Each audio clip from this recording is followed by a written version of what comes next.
요단강 도하 이야기 오늘 세 번째 이제 마지막 시간인데요.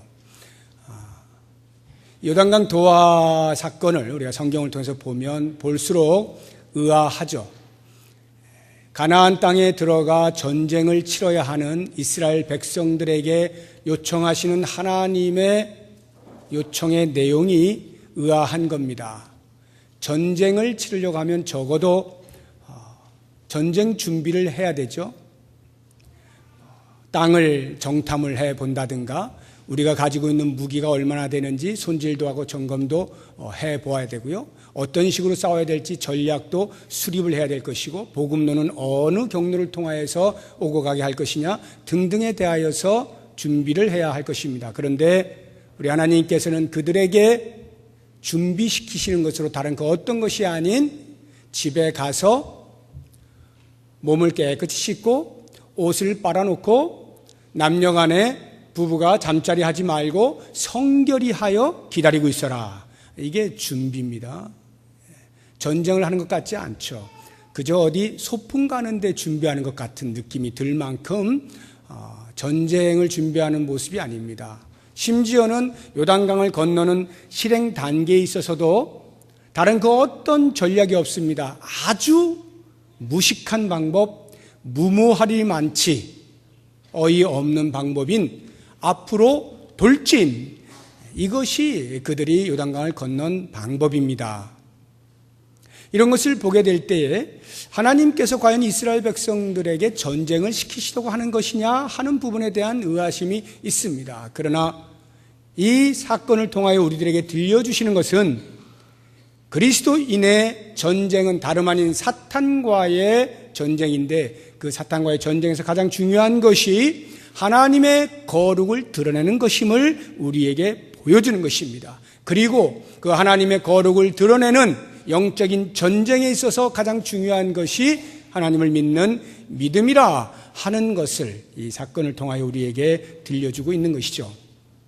오늘 우리는 세 번째 마지막 시간으로 과연 그 믿음의 근거가 어디에 있었는가 하는 것을 살펴보려고 하는데 그 이전에 지난 시간에 이어서 이스라엘 백성들이 보여주었던 그 믿음의 수준, 믿음의 정도가 어느 정도였느냐 하는 것을 오늘 구문 속에서 구조를 통해서 한 번 더 간단하게 살펴보고 그 다음에 그 믿음의 근거에 대해서 찾아보도록 하겠습니다.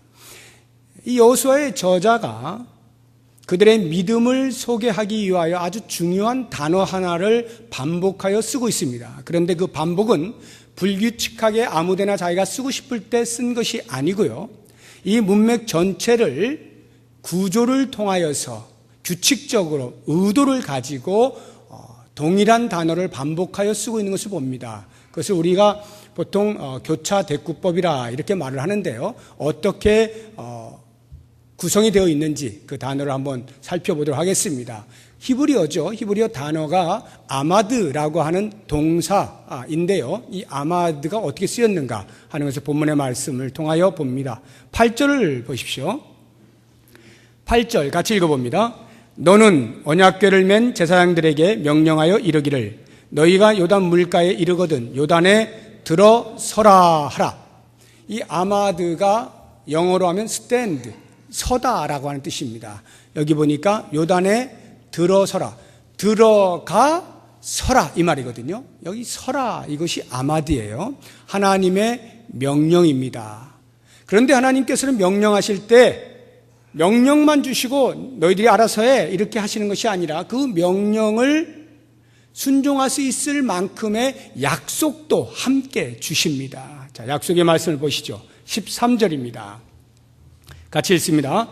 온 땅의 주 여호와의 궤를 맨 제사장들의 발바닥이 요단물을 밟고 멈추면 요단물 곧 위에서부터 흘러내리던 물이 끊어지고 한 곳에 쌓여 서리라. 이 서리라 하나님께서 약속을 해주시는 거예요. 서라 하는 것에 대하여 지킬 수 있을 만한 약속으로 분명히 물이 설 것이니까 걱정하지 말고 서라 이 말이거든요. 그러면 과연 하나님이 약속하신 이 약속이 성취되었느냐 하는 것을 16절을 통해 보겠습니다. 16절 같이 읽습니다. 곧 위에서부터 흘러내리던 물이 그쳐서 사르단에 가까운 매우 멀리 있는 아담 성읍 변두리에 일어나 한 곳에 쌓이고 아라바의 바다 염해로 향하여 흘러가는 물은 온전히 끊어지매 백성이 여리고 앞으로 바로 건널세. 이것이 하나님의 약속의 성취죠. 성취가 됐는데 이 16절을 보시면 서다라고 하는 용어가 안 보이죠? 원어에는 있는데 한글로 번역을 할 때 서다라는 번역이 안 돼 있어요. 그렇지만 그 단어는 분명히 있습니다. 한번 찾아보시겠어요? 서다라고 하는 의미를 가진 또 다른 한국말이 무엇일까? 16절에서요. 한번 찾아보세요. 뭐겠어요? 몇 가지가 있을 것인데 크게 한번 말씀해 보세요. 틀려도 괜찮습니다. 예? 그쳐서. 네. 바로 정답을 맞춰버리네요. 그쳐서. 이 그쳐서가 아마드입니다. 아마드. 그래서 우리 개역개정은 이렇게 그쳐서라고 번역을 해놓았는데 좀 더 원어에 가깝게 원어의 의미를 살려서 번역한 것이 이제 공동번역인데요. 공동번역은 이렇게 해놨어요. 위에서 흘러내려오던 물이 우뚝 일어서서. 우뚝 일어서서. 이것을 약간의 의역과 더불어서 더 뜻을 명확하게 한 것이 우리말 성경인데요. 우리말 성경은 이렇게 번역했습니다. 위에서 흐르던 물이 멈추어 서고. 이것이 아마드예요. 그런데 우리가 보통 물을 섰다라고 표현을 안 하죠. 물이 멈췄다 또는 물이 그쳤다 이렇게 표현하는 것이 우리 표현에 맞죠. 그래서 개역개정은 우리 표현에 맞게 이렇게 번역을 한 것입니다만 원어적으로 좀 더 이 저자가 말하려고 하는 것을 바르게 전달하려고 한다면 이 서다라고 하는 것이 꼭 필요해요. 지금 제가 말씀드린 것처럼 17절에 이 섰다라고 하는 이 말씀, 16절에 이 그쳤다라고 하는 이것이 서다라고 하는 것인데 하나님이 약속을 하시니까 그 약속을 하나님께서 이루어 주셨다라고 하는 거예요. 그러면 과연 하나님의 명령인 요단물에 서라라고 하는 이 명령에 대한 이스라엘의 반응은 무엇이었을까? 17절을 보시기 바랍니다. 같이 읽습니다. 여호와의 언약궤를 맨 제사장들은 요단 가운데 마른 땅에 굳게 섰고 그 모든 백성이 요단을 건너기를 마칠 때까지 모든 이스라엘은 그 마른 땅으로 건너갔더라. 요단 가운데 마른 땅에 굳게 섰고 하나님이 서라 하시니까 이스라엘 백성들이 섰습니다. 자, 이것을 보시게 되면 하나님의 명령과 약속의 성취와 명령에 대한 이스라엘의 반응, 순종이 이렇게 교차대꾸적으로 나타나면서 저자는 당시 이스라엘 백성들이 어느 정도의 믿음을 가지고 있었느냐라고 하는 것을 우리들에게 보여주고 있는 것입니다. 자, 한 가지 더 그들의 믿음을 좀 살펴보고 싶은 것이 섰는데 어떻게 섰느냐. 17절 보면 마른 땅에 굳게 섰다라고 표현을 하고 있습니다. 이 굳게 섰다는 말은 두 가지 의미를 우리가 생각을 해볼 수가 있어요. 하나는 너무나 겁이 나서 너무나 두려워서 발이 땅에서 떨어지지 않아서 꼼짝달싹 없이 달라붙어 있는 상태, 이것이 굳게 섰다라는 의미로 해석이 될 수 있고요. 또 다른 하나는 반대로 담대해서 확고부동하게 그 자리에 움직이지 않고 버티고 서 있는 것, 이것을 굳게 섰다라고도 말을 할 수가 있습니다. 한번 예를 들어볼까요? 제가 군 생활을 할 때 한 30여 년 전 이야기인데요.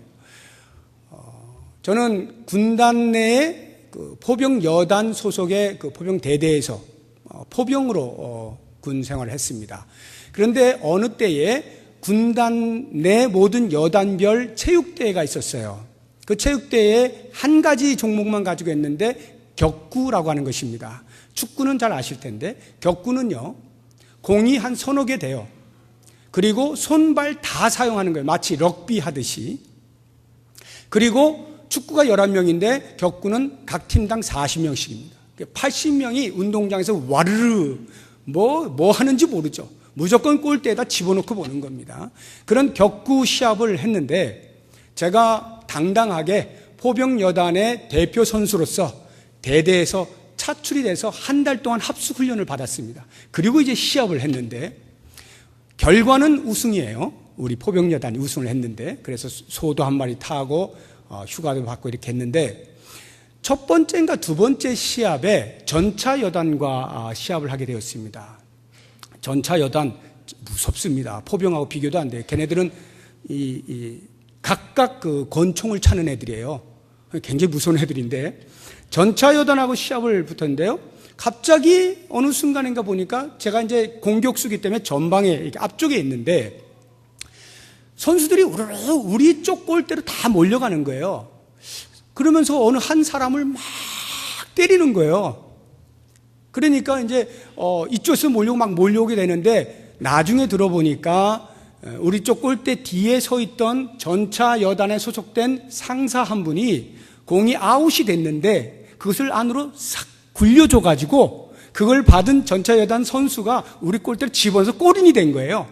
그걸 본 우리 팀 선수들이 화가 나가지고 그 상사를 쫓아가서 폭행을 한 겁니다. 그러니까 전차 여단의 선수들이 가만히 있을 수 없죠. 와르르 가서 지금 막 거기에 엉긴 거예요. 제가 그 전방에서 이렇게 보는데 싸울 수는 없지 않습니까, 제가. 그러니까 저는 안 가고, 거기를 안 가고 쳐다만 보고 있었던 거예요. 그런데 이게 웬일입니까?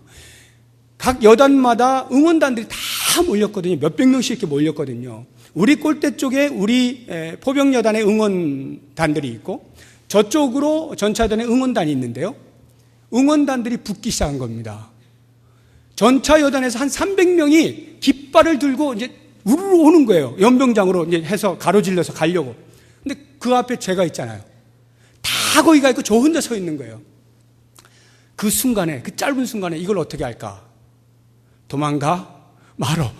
고민하다가 이 군인이, 체면이 도망갈 수가 없겠어. 그래가지고 죽으면 죽는다. 이건 어쩔 수 없다. 하고는 그냥 서 있었습니다. 뭐 지나가면서 뭐 이제 제가 포병여단 선수니까 가만 놔둘 리가 없을 거 아니에요. 300명이 몰려오는데, 야, 이거 딱 서 있는데 하나님께서 보호하셨는지 그들이 눈을 멀게 하셨는지 모르겠습니다. 아무튼 제가 지금 눈에 보이는 게 아니에요. 저쪽이 지금 자기 상사가 막고 있으니까 그거 하려고 거기를 향해 다 질주하는 거예요. 저는 그냥 지나가는 것만 보고 있었죠. 이렇게 딱. 제가 굳게 서 있었습니다. 자, 어떻게 굳게 서 있었을까요? 두려워서 굳게 서 있었을까요? 담대해서 굳게 서 있었을까요? 표면상으로 저는 저 스스로에게 내가 군인인데 자존심이 있지, 담대하기 위하여 섰습니다. 그러나 실제로는 제 마음에 큰 두려움이 있었어요. 움직이지 못하겠고 이젠 죽었구나. 딱 발이 땅에 달라붙어 있는 거죠. 이렇게 너무나 두려운 나머지 못 움직이고 그 자리에 버티고 서 있는 그런 굳게 섬이 있는가 하면, 반대로 그야말로 자기 의지적으로 담대하게 확고부동하게 그 자리에 있어야만 하는 이유를 가지고 서 있는 경우가 있는데, 성경에 좋은 예가 다니엘의 세 친구죠. 느부갓네살 왕이 자기의 금신상을 만들어 놓고 모두에게 절하게 할 때 온 백성들이 모여서 그 신상 앞에 절하고 있는데, 이 다니엘의 세 친구는 여호와 외에는 절하지 않겠다, 신앙의 타협을 보지 않겠다 하고는 딱 서 있는 거 아닙니까? 다 절하는데 셋만 서 있어요. 어떻게 될까요? 눈에 확 띄죠. 절하지 않으면 풀무불에 집어넣어 죽이겠다고 하는 거예요. 그런데 그 자리에 서 있습니다. 얼어붙었을까요? 아니요. 이들은 여호와 신앙의 담대함으로 죽으면 죽으리라, 그러한 심정으로 확고부동한 믿음으로 그 자리에 서 있었던 거죠. 이스라엘 백성들이 지금 보여주고 있는 굳게 섰다라고 할 때, 마른 땅에 굳게 섰기 때문에 그건 설 수 있는 것 아니냐 생각이 쉽지만요, 실제로 그들이 선 것은 땅이 말랐기 때문에 선 게 아니라 물이 범람하게 넘쳐 흐르고 있는 그 순간에 언약궤를 메고 들어간 거 아닙니까? 그러니까 하나님이 물을 멈추게 하시고 땅을 마르게 하셔서 거기에 굳게 서게 하신 거죠. 그들은 이미 물을 보고 장애물 속으로 한가운데로 뛰어들어가서 그 자리에 서 있었던 것입니다.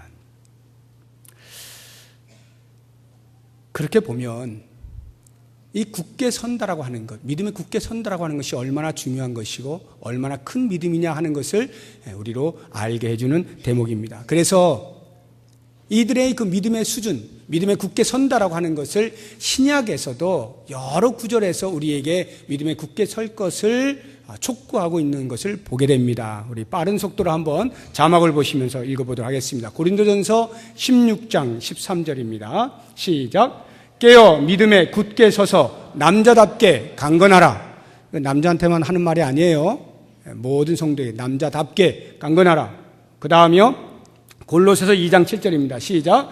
그 안에 뿌리를 박으며 세움을 받아 교훈을 받은 대로 믿음에 굳게 서서 감사함을 넘치게 하라. 히브리서 4장 14절입니다. 그러므로 우리에게 큰 대제사장이 계시니 승천하시니 곧 하나님의 아들 예수시라.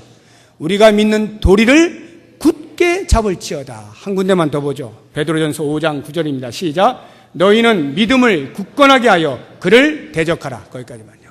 네, 거기까지만. 믿음을 굳건하게 하여 그를 대적하라. 계속해서 신약의 말씀들은 우리에게 믿음에 굳게 설 것을 촉구하고 있는 것을 보게 됩니다. 사랑하는 여러분, 그들이 굳게 서 있을 수 있었던 것, 물이 멈춰섰기 때문이 아니고 땅이 말랐기 때문이 아니라 그들의 믿음이 그들로 굳게 서게 만든 거예요. 그런 면에서 볼 때 그들이 서 있었던 것은 마른 땅이 아니라 그들의 믿음 위였다라고 하는 것을 알게 되는 것입니다. 모쪼록 원하기는 이와 같은 믿음이 우리의 믿음이 되어서 고난의 한가운데, 장애물의 한가운데서도 믿음으로 우뚝 서 있을 수 있는 우리 모두가 되시기를 주의 이름으로 축복합니다. 이제 오늘 마지막 세 번째 시간으로 우리가 보려고 하는, 그러면 과연 이들이 이와 같은 믿음을 가질 수 있었던 근본적인 이유가 무엇인가 하는 것을 같이 생각을 해보려고 해요.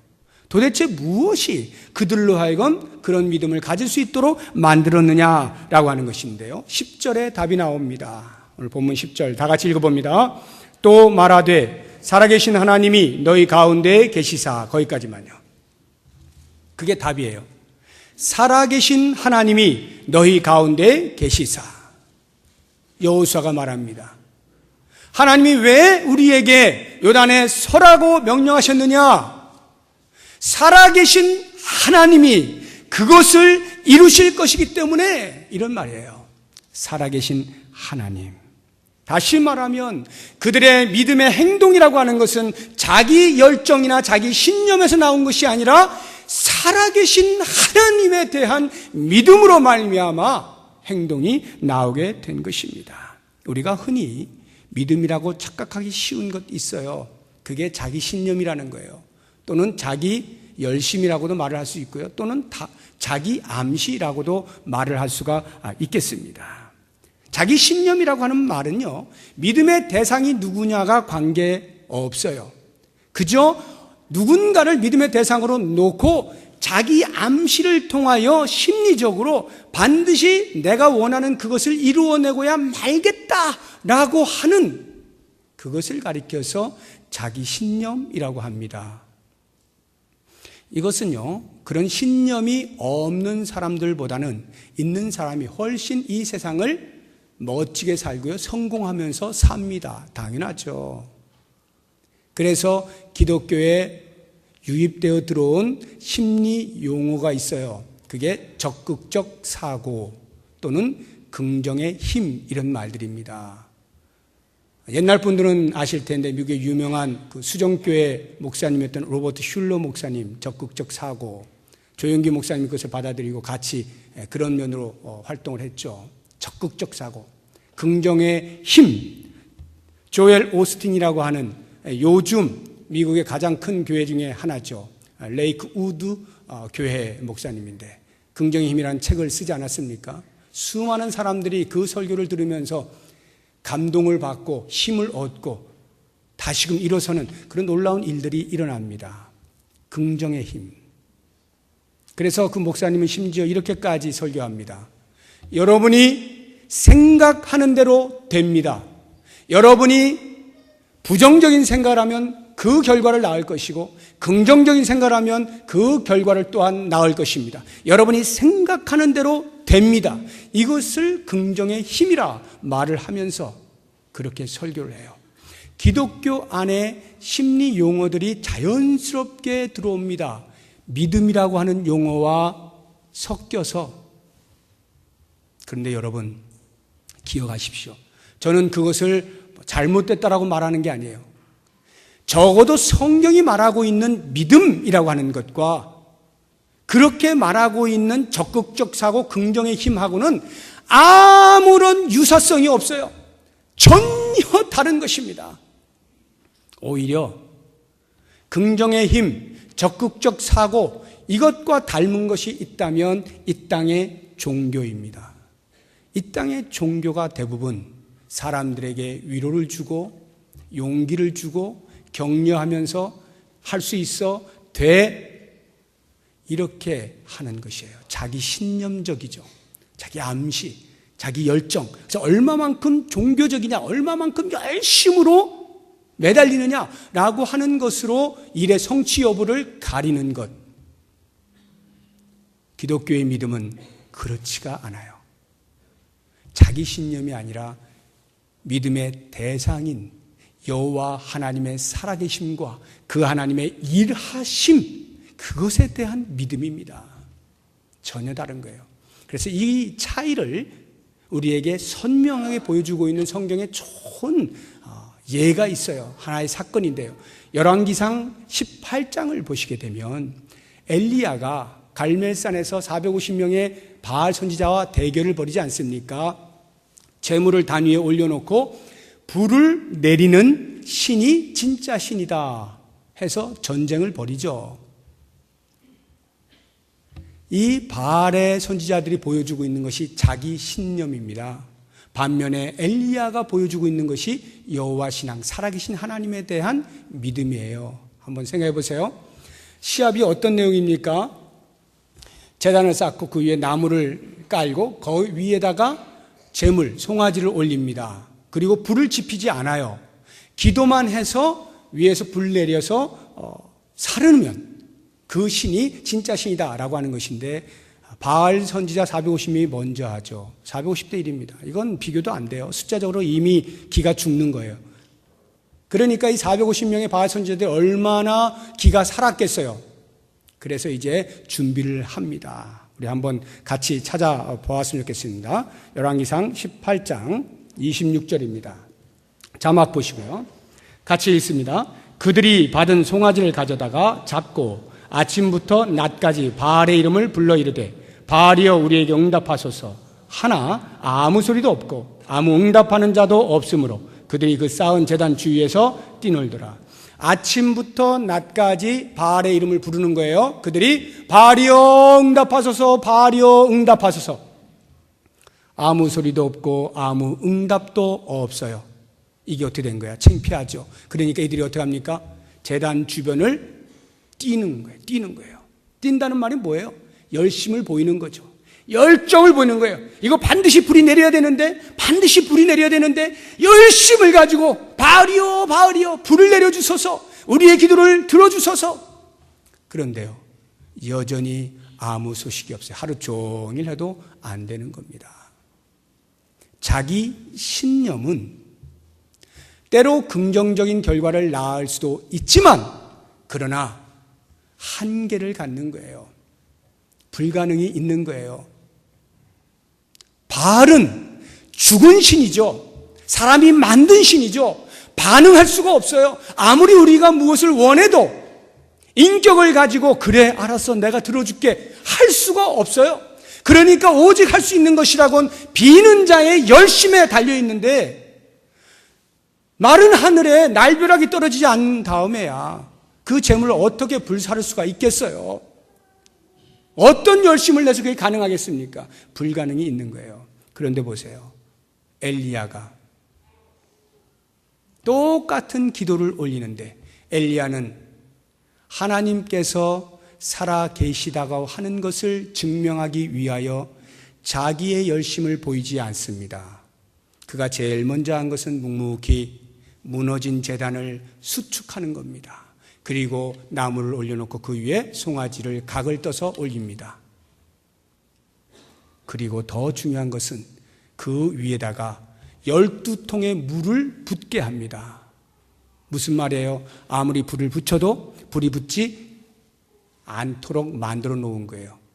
사람으로서 조작을 해서 어떤 방법으로도 안 되도록 만들어 버린 거예요. 물이 흥건하게 만들어 버렸어요. 그리고는 주를 향하여 기도합니다. 우리 같이 한번 보죠. 18장 36절입니다. 시작. 저녁 소재 드릴 때에 이르러 선지자 엘리야가 나아가서 말하되 아브라함과 이삭과 이스라엘의 하나님 여호와여, 주께서 이스라엘 중에서 하나님이신 것과 내가 주의 종인 것과 내가 주의 말씀대로 이 모든 일을 행하는 것을 오늘 알게 하옵소서. 그가 그렇게 해놓고 기도하는데 아브라함의 하나님, 이삭의 하나님, 이스라엘의 하나님 여호와여, 이게 무슨 말일까요? 쉽게 이야기하면 엘리야는 이렇게 기도하는 거예요. 아브라함 때 살아계셔서 아브라함의 기도를 들으신 하나님, 그 아들 이삭의 때에도 여전히 살아계셔서 이삭의 기도를 들으신 하나님, 그 아들 야곱의 때에도 여전히 살아계셔서 야곱의 기도를 들으신 하나님, 오늘 이 시간도 여전히 살아계셔서 나의 기도를 들으시는 여호와 하나님, 불을 내려 주옵소서.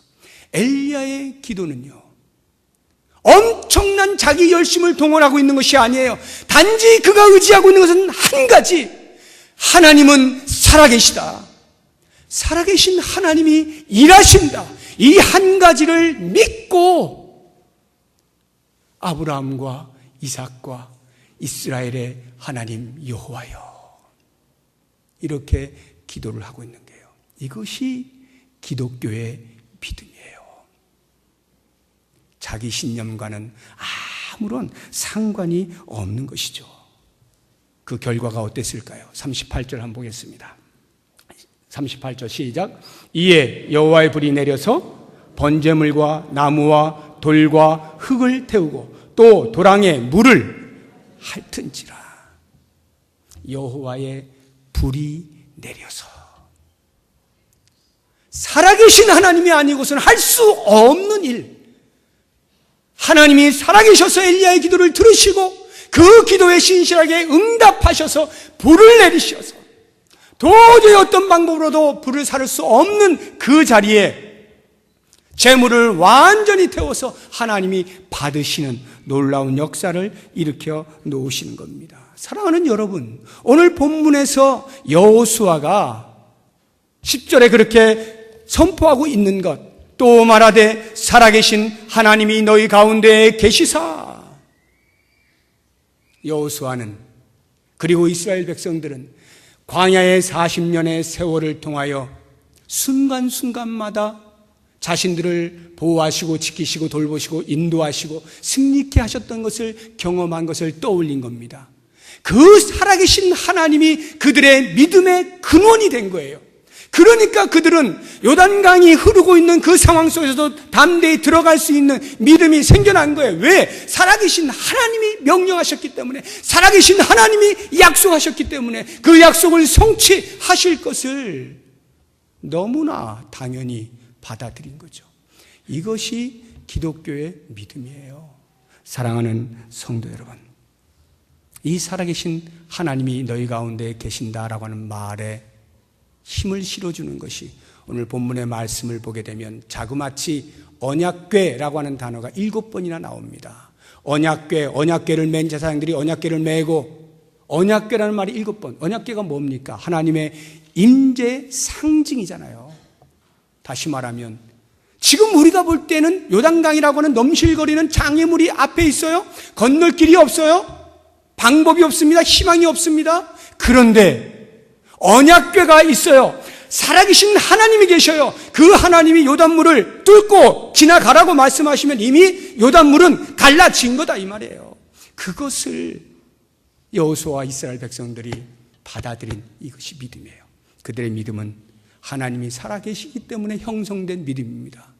과연 지금 우리의 믿음은 어떠합니까? 우리의 믿음은 어떤 믿음입니까? 내 열심입니까? 아니면 그 살아계신 하나님에 대한 확신입니까? 지금 이 시간에 예배하는 가운데 하나님이 살아계셔서 우리의 예배를 받으시는 것에 대한 확신으로 이 자리에 앉아 있는 것입니까? 아니면 나의 집중하고 열심을 내는 그것으로 무엇인가 예배를 예배답게 만든다고 생각을 하십니까? 살아계신 하나님을 배울 때, 그 하나님을 우리의 일상의 삶에서 경험할 때 드디어 기독교의 믿음이, 성경에서 말하는 믿음이 우리 안에서 하나씩 하나씩 쌓이게 되는 것입니다. 모쪼록 원하기는 여호수아와 그 백성들이 보여주었던 믿음을 우리가 갖기를 원하되, 그 믿음이 살아계신 하나님에 대한 경험과 신뢰로 말미암는 것을 기억하시면서 우리의 일상의 삶에서 단 한순간도 놓치지 아니하고 끊임없이 우리를 보호하시고 인도하시는 그 살아계신 하나님을 믿음으로 수납하셔서 그렇게 믿음의 길을 걸어갈 때 이미 우리 앞에 있는 모든 장애물들이, 우리 앞에 있는 모든 고난이 이미 갈라져 있는 것을 확신하면서 승리의 삶을 사시기를 주의 이름으로 축복합니다. 기도하겠습니다. 하나님 아버지, 하나님 아버지, 우리의 예배를 받으시는 것을 감사합니다. 살아계셔서 말씀하시는 그 말씀에 우리가 믿음으로 순종하여 나아갈 수 있게 하시니 감사합니다. 이제 삶의 현장으로 나아갑니다. 힘들고 어렵고 눈물 나고 사방이 꽉 막혀 있는 듯한 고통의 시간들 속에서라도 이미 살아계신 하나님이 우리를 건지시고 뚫고 나가게 하신다는 것을 믿음으로 바라보며 그 승리를 선언할 수 있는 복을 허락하여 주시옵소서. 예수님의 이름으로 기도드립니다. 아멘. 우리 다 같이 자리에서 일어나셔서 손잡는 건 좀 삼가하시고 눈으로